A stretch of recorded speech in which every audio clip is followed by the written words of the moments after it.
শোনে সারাদিন হিন্দি গান।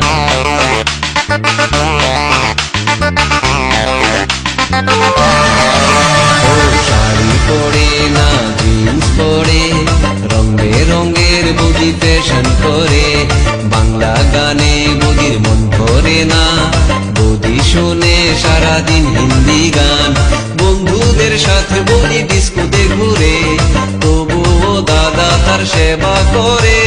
বন্ধুদের সাথে বৌদি ডিস্কোতে ঘুরে, তবুও দাদা তার সেবা করে।